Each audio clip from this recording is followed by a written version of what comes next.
Once upon a time, in the vast, rolling steppes of Mongolia, there lived a man named Temujin. He had a big dream, and by big dream, I mean unite all the Mongol tribes under one massive, slightly terrifying umbrella. His friends were like, Temujin, the other tribes are not exactly team players.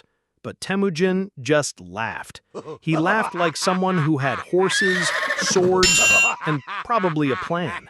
"Puh," he said, "we'll just, conquer them."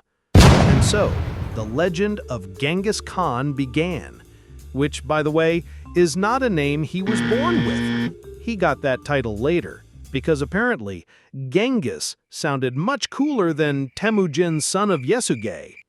Now, Temujin had a tough childhood.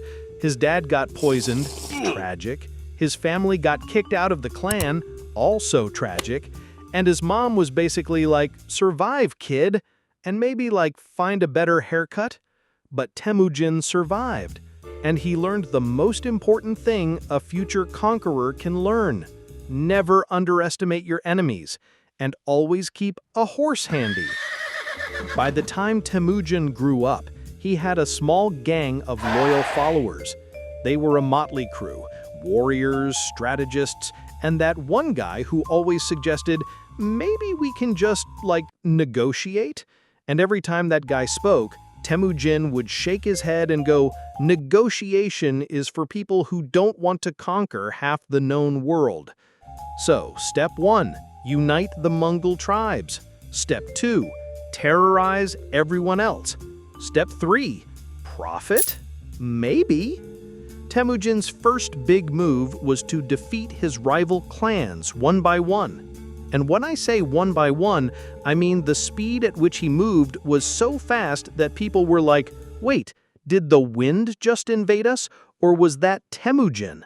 He was smart, ruthless, and had a pretty decent beard. His tactics were revolutionary, or terrifying, depending on which side you were on. For example, he would sometimes fake retreats. Picture this, the Mongols run away, the enemy is like, haha, easy win. And then, bam! The Mongols come back with reinforcements, arrows flying everywhere, and villagers screaming, "Oh no, not again!" But Genghis wasn't just about fighting. He had rules. Surprisingly, yes, rules. And one of the main rules was, if you are loyal to me, you get a fair share. And if you betray me, well, let's just say the grass in that steppe grows faster than your chances of survival. Fast forward a bit, and the Mongols are rolling. They conquer the Jin dynasty in China. They invade Khwarizm, which is somewhere in Central Asia. Google it. Geography is hard. And everywhere they went, they did a combination of smart military tactics and, let's be honest, absolute chaos. People in cities would be like, we have walls, we have guards, we have... And then the Mongols would arrive and the guards would be like, we surrender? Yes, Temujin would shout. That's the correct answer. But let's not pretend this was all just fighting and shouting. The Mongols also liked organization. They had a postal system, laws, and something called the Yasa, which was basically a rule book that said, obey or else. And the best part, it applied to everyone, including the guy who always says, maybe we can just, negotiate? As Genghis Khan expanded, the world began to notice. Europe got nervous, the Middle East got nervous, even the elephants in India probably got nervous. And Genghis is like, yep, world domination is on schedule. Just need more horses. Now, here's a fun bit. Genghis Khan was also kind of into meritocracy. Yes, that's right. In a world full of aristocrats and hereditary nonsense, Genghis was like, doesn't matter who your dad is. If you're good at writing, fighting, or organizing chaos, you're in. His generals were chosen for skill, not birth, which, as you can imagine, made him incredibly effective and incredibly terrifying. Ha! But of course, things weren't all victories and horseback acrobatics. The Mongols faced resistance, rebellions, and some pretty grumpy neighbors. And sometimes they had to be sneaky. Picture this: Mongols disguised as traders, slipping into a city, and then suddenly, swords. People weren't sure whether to shop or run. Meanwhile, Genghis's family life was, well, complicated. He had wives, children, and a never-ending line of people trying to be next in line for leadership. "Dad," his eldest son would ask, "do I get to rule after you?" And Genghis, in a tone that could freeze a river, said, "Son, maybe, if you survive my other sons." Harsh, but fair in step logic. Eventually, the Mongol Empire stretched farther than anyone could imagine. It connected the East and the West, making trade, ideas, and unfortunately, diseases travel faster than ever. People along the Silk Road were like, "Cool, we get new spices." And then, oh no, also the plague. But hey, it's all part of global history. Genghis Khan passed away in 1227. How he died? We don't really know. Some say falling off a horse, some say illness, others say aliens. Probably not aliens, but his legacy was set. His empire didn't just conquer, it transformed the world. Trade routes, cultural exchanges, and a bit of fear everywhere. After his death, his descendants continued his conquest. Kublai Khan ended up ruling China, while other grandsons went on to carve up Persia, Russia, and a bunch of other places. Basically, if Genghis had a group chat, it would just be notifications of, "We conquered this city," and "We conquered that city." Non-stop notifications. Ögedei Khan became the Great Khan, and immediately he had the brilliant idea, let's conquer everything, everywhere, because apparently empire building is a family tradition. One of the first targets, the rest of China. The Jin dynasty wasn't finished yet.